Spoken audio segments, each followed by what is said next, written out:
gendarmes, et on a l'impression qu'il y a un vent nouveau un peu qui souffle en France au niveau des autorités de tutelle, que ce soit l'AMF avec Jouillet ou l'ACP. On a l'impression qu'il y a plus de consommérisme et que clairement ces autorités de tutelle se mettent clairement du côté de l'investisseur, plus que ce n'était le cas il y a 5 ou 10 ans. Est-ce que c'est subjectif ou ça correspond à une réalité ? Non, ça correspond à une réalité. Enfin, clairement déjà, basiquement, depuis un an, l'autorité de contrôle prudentiel travaille, mais elle travaille à partir, par exemple, d'une nouvelle mission explicite de protection de la clientèle, avec des moyens nouveaux de contrôle des pratiques commerciales. C'est quelque chose d'assez nouveau. Longtemps, les autorités étaient plutôt prudentielles. C'était la commission bancaire sur le prudentiel bancaire, la CAM sur le prudentiel assurance. Et c'est vrai que désormais, dans la mission de l'ACP, c'est explicite. Alors vous allez me dire, au-delà de la mission et du premier article de la loi, la question c'est aussi que nous mettons des moyens très importants avec des équipes de contrôle qui contrôlent exclusivement le sujet des pratiques commerciales. Donc c'est quelque chose de très nouveau. Mais je crois que de façon aussi plus globale, pourquoi l'ACP et aussi l'AMF renforcent leur mission et leur pouvoir de contrôle de la commercialisation des instruments financiers, c'est parce qu'on assiste finalement depuis 10-15 ans à quand même un renforcement très fort des règles qui encadrent les pratiques commerciales. Vous avez tous connu l'AMIF, la directive intermédiation d'assurance, tout ça va être révisé et renforcé. La loi Lagarde sur le crédit à la consommation, même si là c'est plus du côté crédit, c'est aussi une initiative qui a renforcé, encadré des actes de commercialisation dans le domaine financier. Donc on voit une vraie tendance. Et d'ailleurs là aussi qu'il y a un sujet très simple, j'allais dire, et vous êtes tous là pour ça, c'est quand même qu'on voit on n'est plus du tout dans un monde où on vend que du livret A, du plan d'épargne logement et de l'assurance vie monosupport. On est dans un monde où il y a une offre de produits financiers de plus en plus large, aussi de plus en plus complexe. Or, il y a ce vrai sujet qui est à la base, c'est que déjà initialement dans le secteur financier, dans les sujets financiers, il y avait une asymétrie très forte entre le client, l'investisseur et le vendeur, et qu'avec la complexité croissante des produits, cette asymétrie d'information, elle n'arrête pas de s'accroître. Et c'est un vrai sujet pour le législateur qui va essayer de compenser en disant on va mettre des règles protectrices, et ces règles protectrices, il faut aussi les faire appliquer. Et il y a des autorités de contrôle, en effet, qui se chargent de faire appliquer ces règles qui ont été votées par le législateur. Et c'est toute la logique, en effet, vous avez raison de le dire, sur les dernières années, cette montée en puissance qui fait qu'en effet, il y a des autorités de contrôle maintenant qui ont des moyens vraiment de plus en plus conséquents pour contrôler les pratiques commerciales et les actes de vente des différents produits financiers. Fabrice, merci d'avoir répondu aussi clairement à ces questions. On se prend quelques minutes pour prendre aussi les questions de la salle, de l'auditoire. Monsieur. De contrôle, je comprends parfaitement que vous nous contrôliez, mais en termes de complexité des produits, ce qu'on aimerait, c'est avoir des types de questions qu'il faudrait poser à nos clients pour savoir leur aversion au risque, la façon face à tel ou tel produit, les questions qui idoines pour l'aider à comprendre le produit et poser les bonnes questions avant d'être contrôlé. Mais c'est à vous, j'ai envie de dire, c'est aussi de votre responsabilité. C'est vous qui prenez la responsabilité d'offrir des produits très complexes. De par la loi, vous avez à vous enquérir des connaissances et de l'expérience en matière financière de vos clients. Si vous voulez, aujourd'hui, dans le monde de l'assurance comme dans le monde de la banque, moi je suis bien placé pour voir que y en a qui finalement très prudemment ne produisent que des produits ou ne distribuent que des produits relativement simples, ils prennent peut-être pas beaucoup de risques, pas beaucoup de risques d'ailleurs de contentieux aussi, et voilà, et donc ils ont des questionnaires plutôt simples, mais ils vendent des produits simples. Et puis il y en a d'autres, et c'est complètement différent, qui en effet prennent la responsabilité de distribuer des produits beaucoup plus complexes, parfois très très complexes, même à la limite du fait que c'est totalement incompréhensible. Ça veut dire qu'il y a quand même des produits, des FCP à formule, je ne vais pas en citer, mais moi je suis absolument incapable. On peut donner des noms. Hein. On fait à longueur de journée. En tant qu'autorité de contrôle, je ne donnerai pas de nom comme ça, mais là je pourrais... vous connaissez ce type de produit, où moi... Vraiment, pourtant on fait quelques années de mathématiques, je suis incapable de comprendre le pari financier par derrière. Et si vous prenez la responsabilité de distribuer ces produits-là, oui, c'est à vous de segmenter votre clientèle, c'est à vous d'imaginer comment vous allez tester l'aversion au risque ou la compréhension, la compréhension ou les possibilités que votre client puisse comprendre un tant soit peu les risques qu'il prend lorsqu'il investit sur ce type de produit. Si vous le permettez, j'aimerais compléter. Je dirais que... Mais non, mais je crois que c'est vous le benchmark. C'est vous. Est-ce que vous comprenez le produit que vous vendez ou pas?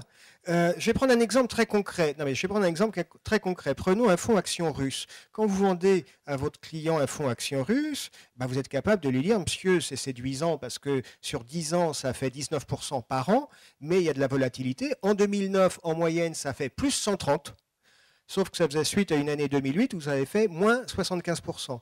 Ça, vous le savez, vous le comprenez, vous êtes capable de le dire à votre client et vous lui donnez de l'information qui lui permet en conscience de se prononcer.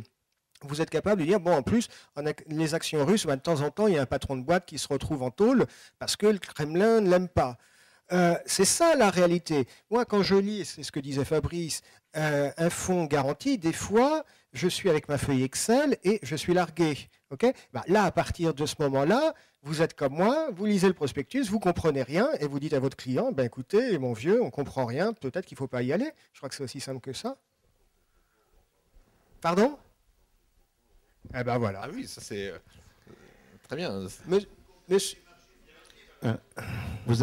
Vous avez évoqué la réglementation européenne. Est-ce que vous pourriez commenter un petit peu la concurrence des contrats d'assurance vie luxembourgeois avec les contrats français qui offrent quasiment les mêmes avantages fiscaux, mais une souplesse de gestion infiniment plus grande?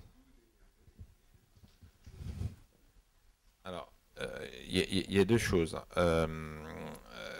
Il y a des règles qui s'appliquent, qui sont harmonisées au niveau européen, qui s'appliquent aussi au contrat luxembourgeois. Et il y a aussi le fait que les contrats luxembourgeois, alors évidemment ça dépend s'ils sont vendus sur le territoire français, doivent respecter, et d'ailleurs pour bénéficier de la fiscalité française, doivent respecter les caractéristiques et les obligations françaises. Alors en fait, je ne suis pas sûr dans votre question parce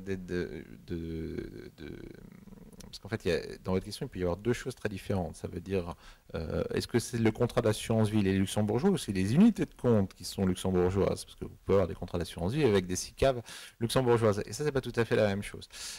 Toujours est-il qu'il y a, et je crois qu'on ne peut que s'en réjouir, de plus en plus d'harmonisation des règles au niveau européen. Et par exemple, si on pense aussi qu'à luxembourgeois, le but du jeu, c'est qu'il y ait de plus en plus d'harmonisation au niveau des directives, UCITS et compagnie, pour qu'il y ait des règles et pas de distorsion de concurrence. Après, il y a aussi l'autre versant qui est qu'il y a des règles d'intérêt général qui font que l'ACP, nous sommes responsables de la commercialisation et du respect de la commercialisation des produits financiers sur l'ensemble du territoire français. On prend deux petites questions simples ou synthétiques avec deux réponses, comment dirais-je, Fabrice, pas langue de bois, vous voyez ce que je veux dire, quoi. Allez, monsieur.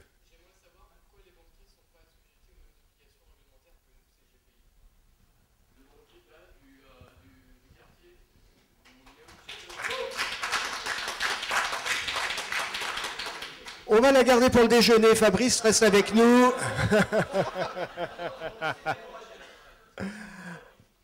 Allez. Mais non, je connais bien, les CGPI me disent mais les autres ils sont pas soumis aux mêmes obligations et les banquiers me disent mais les CGPI sont pas soumis à nos... C'est un vieux débat. Juste quand même, franchement, toute la logique de la réglementation aujourd'hui, c'est que quel que soit le canal de distribution, tout le monde ait les mêmes obligations de formation des chargés de clientèle, les mêmes obligations en termes de devoirs de conseil et d'obligations d'information. Vous allez me dire, c'est pas parfait, mais franchement, toute la logique de la construction, à la fois au niveau national et au niveau européen, c'est que quel que soit le canal de distribution, la vente directe, les CGPI, les indépendants, les grands réseaux de salariés, Internet, il faut qu'il y ait les mêmes obligations. C'est peut-être pas encore parfait, mais c'est le but et l'objectif. Je vous dis... Non, mais c'est très... Je crois que j'ai répondu à votre question.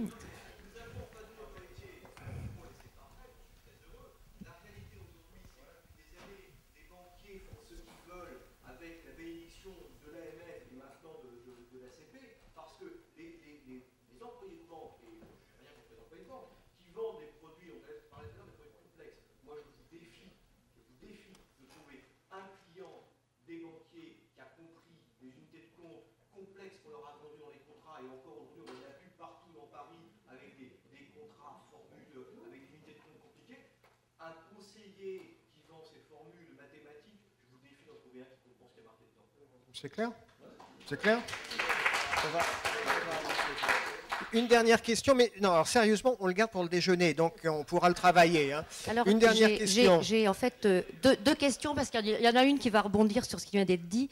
Je travaille pas mal avec des mandataires judiciaires à la protection des majeurs, et je m'aperçois, quand j'audite les portefeuilles, les actifs financiers des clients qui sont des majeurs qui sont sous protection, qu'ils ont par exemple des choses qui sont incohérentes en termes de conseils aux clients. Par exemple, des personnes de 82 ans à l'époque où ils n'étaient pas encore sous mesure, à qui conseiller de clientèle a fait ouvrir un PEA, par exemple. Donc, si vous voulez, effectivement, au niveau du contrôle des conseillers en banque, c'est vrai qu'il y a quelque chose à faire. Bon. Et à titre personnel, ma mère étant sous tutelle, j'ai eu un rendez-vous avec le conseiller financier de ma mère et le mandataire judiciaire, et qui voulait lui placer des produits à capital garanti qu'il aurait scotché jusqu'à 95 ans. On connaît tous ces cas-là, on ne va pas boucler dessus. Votre question, donc, ma question. Nous sommes dans le cadre de la lutte de la procédure LAB, lutte anti-blanchiment, on nous demande d'établir une cartographie des risques. Personnellement, je ne pense pas être complètement idiote, mais ça me semble... Enfin, j'ai un peu de mal à l'établir, cette cartographie des risques, et je pense que ça serait peut-être presque à vous, ACP, AMF, etc., de peut-être établir une trame pour que nous puissions faire cette cartographie des risques.